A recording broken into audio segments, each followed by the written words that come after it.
السلام علیکم ورحمۃ اللہ وبرکاتہ۔ Welcome to world shining studio. کافی عرصہ پہلے تبسم نامی لڑکی کی شادی ہوئی تھی۔ وہ اپنے شوہر اور ساس کے ساتھ رہتی تھی۔ بہت ہی کم وقت میں تبسم کو احساس ہو گیا کہ وہ اپنی ساس کے ساتھ نہیں رہ سکتی۔ دونوں کی شخصیت بہت مختلف تھی۔ تبسم اپنی ساس کی بہت سی عادتوں سے پریشان تھی۔ اس کی ساس ہر وقت تبسم کو طنز اور تنقید کا نشانہ بنایا کرتی تھی، جو اسے بہت پریشان کرتی تھی۔ رفتہ رفتہ دن اور پھر ہفتے گئے، لیکن تبسم اور اس کی ساس کا جھگڑا ختم نہ ہوا۔ ایسے تمام جھگڑوں نے گھر کا ماحول بہت خراب کر دیا تھا، جس کی وجہ سے تبسم کا شوہر بہت پریشان تھا۔ بالآخر تبسم نے فیصلہ کیا کہ وہ اپنی ساس کے برے رویے کو برداشت نہیں کرے گی اور اس کے لیے کچھ کرے گی۔ تبسم انکل احمد کے پاس گئی، جو جڑی بوٹیاں بیچتے تھے۔ تبسم نے اسے سارا ماجرا سنایا اور کہا کہ اسے تھوڑا سا زہر دے دے تاکہ مسئلہ ہمیشہ کے لیے ختم ہو جائے۔ چچا احمد نے کچھ دیر سوچا اور پھر کہا وہ اس مسئلے کو حل کرنے میں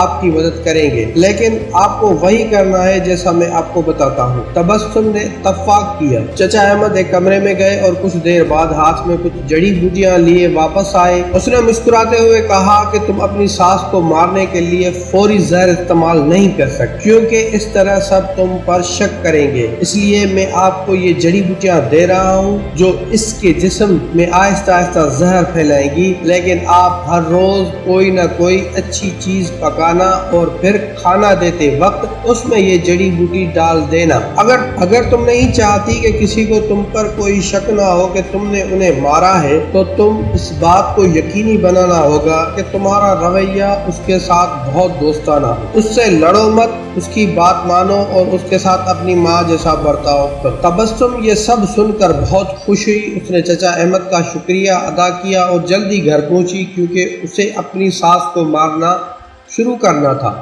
ہفتے گزر گئے اور پھر مہینے۔ تبسم ہر روز کوئی نہ کوئی اچھی چیز پکاتی اور خاص طور پر اپنی ساس کو پیش کرتی۔ اسے یاد آیا کہ چچا احمد نے اسے اپنے غصے پر قابو پانے، ساس کی خدمت کرنے اور اس کے ساتھ اپنی ماں جیسا سلوک کرنے کے لیے کہا تھا۔ 6 ماہ بعد گھر کی حالت تقریباً بدل چکی تھی۔ تبسم نے کوشش کر کے اپنے غصے پر قابو پانا سیکھ لیا تھا۔ اب اکثر وہ ساس کی باتوں پر ناراض بھی نہیں ہوتی تھی۔ 6 ماہ میں ایک بار بھی اپنی ساس سے جھگڑا نہ ہوا۔ اب وہ اپنی ساس کو بہت پسند کرنے لگی تھی۔ اس کے ساتھ رہنا آسان ہوتا جا رہا تھا۔ اس کے ساتھ اس کی ساس کا رویہ بھی کافی بدل گیا تھا اور وہ بھی تبسم کو اپنی بیٹی کی طرح پیار کرنے لگی تھی۔ تبسم اور اس کی ساس اب ایک دوسرے کو ماں بیٹی سمجھنے لگے تھے۔ تبسم کا شوہر بھی یہ سب دیکھ کر خوش تھا۔ ایک دن تبسم دوبارہ چچا احمد کے پاس آئی۔ تبسم نے کہا مجھے بتاؤ کہ میں نے جو زہر دیا اس سے اپنی ساس کو کیسے بچاؤں؟ وہ بہت بدل گئی ہے، میں اس سے بہت پیار کرتی ہوں اور میں نہیں چاہتی کہ وہ اس زہر کی وجہ سے مر جائیں جو میں نے ان کو دیا تھا۔ چچا احمد مسکرائے اور بولے تمہیں ڈرنے کی ضرورت نہیں، میں نے تمہیں زہر نہیں دیا تھا، لیکن جو جڑی بوٹیاں میں نے تمہیں دی تھی وہ اس کی صحت کو بہتر بنانے کے لیے وٹامن تھی۔